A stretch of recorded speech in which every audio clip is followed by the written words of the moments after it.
In the Declaration of Independence, a part of the foundation of what they based the Constitution on, it clearly states that the basis of the laws under which they are rebelling against England are based upon two laws that are undeniably and universally intended for every person who's upon the earth. They called it nature's laws and nature's God's laws. Nature's laws are pretty easy to understand.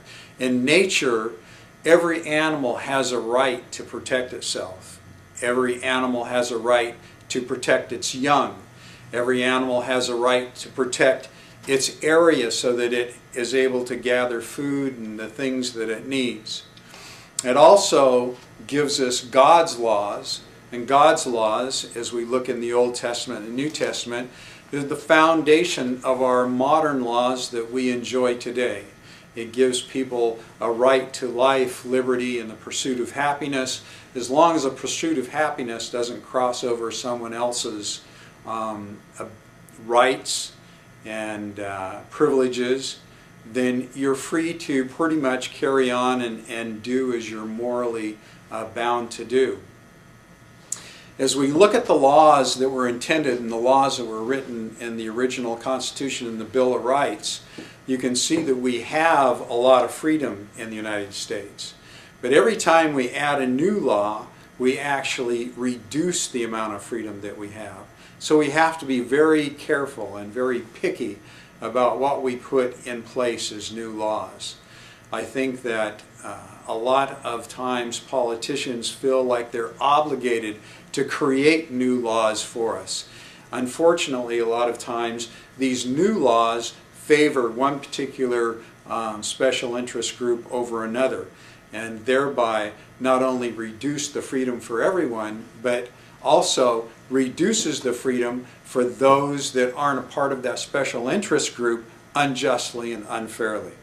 I believe that we need to get away from what the government has been calling politically correct, which is their intention to try to move an agenda forward that actually favors one particular special interest group over another, versus morally correct laws, which go back to the foundation of our founding fathers and their intent that all laws should be based upon fairness and equitability for everyone.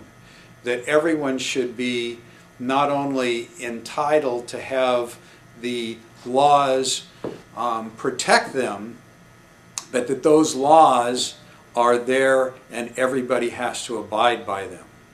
Today we have laws that are put in place with so many exceptions and so many slants that it's easy to see that they're not fair, they're not equitable.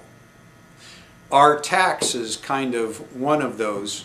As we look at the tax situation that we have in the IRS, it's no wonder that the IRS has gotten almost completely out of control. And as Obama has actually given them new responsibility with the health care program, it creates an issue that becomes extremely scary.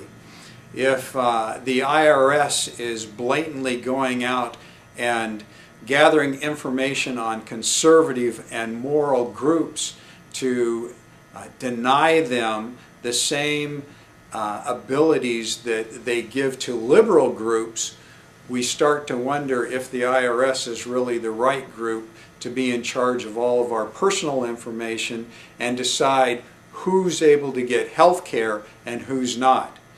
It would be a terrible thing if the government started allowing the IRS to say, you know, if you're a part of the Tea Party, if you're a part of the Republican Party, if you're a part of a conservative group, then you're not going to get the same health care as somebody that's liberal. And frankly, that's not something that's that far-fetched. If they're able to go in and do what they've been doing for the last 5 years under Obama to the conservative groups, don't think that they can't allow that pressure to continue even in the new health care program. We need to repeal Obamacare. We need to replace it with a program that is fair and equitable to everyone and that applies to everyone.